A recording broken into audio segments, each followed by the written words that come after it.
তো ঘাটে হচ্ছে মালামাল এবং যাত্রী করে নিয়ে হচ্ছে সমস্যা হয়েছে। তো যাই হোক, এটা আমাদের ব্যাপার, যেহেতু এখানে অনেকগুলো কোম্পানি জাহাজ পরিচালনা করে, তো একটু সমস্যা হবেই।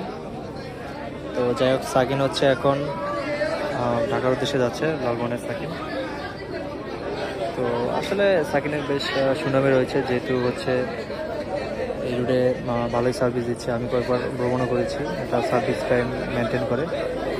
তো সেই হিসাবে আমার কাছে পার্সোনালি এই জাহাজটা ভালোই লাগে। আসলে সঠিক পরিচালনার কারণে হচ্ছে জাহাজের নাম হয়। তো ঠিক সেরকমই যে রংসের যে সুপারভাইজারগণ আছে খুবই ভালো এবং দক্ষ, যার জন্য হচ্ছে এই রুটে যাতে কম হলেও যে মানে টিকে আছে, আর আসলে ভালো সার্ভিস দেয়। তবে হচ্ছে একটু ডেকোরেশনটা সুন্দর হলে আরও ভালো হতো। তো যাই হোক, এই ছিল হচ্ছে এই ঘাটের আপডেট এ পর্যন্তই। তো সাকিন যাচ্ছে এখন ঢাকার উদ্দেশ্যে। পরবর্তী ঘাট হচ্ছে দুলিয়া ঘাট।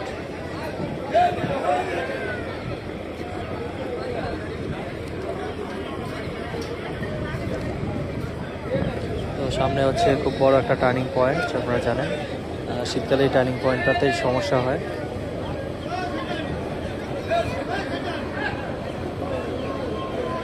মাস্টার সাহেব একদম লাইট মেরে ধরে রাখছে, কারণ যেহেতু এটা একটা মেন টার্নিং পয়েন্ট।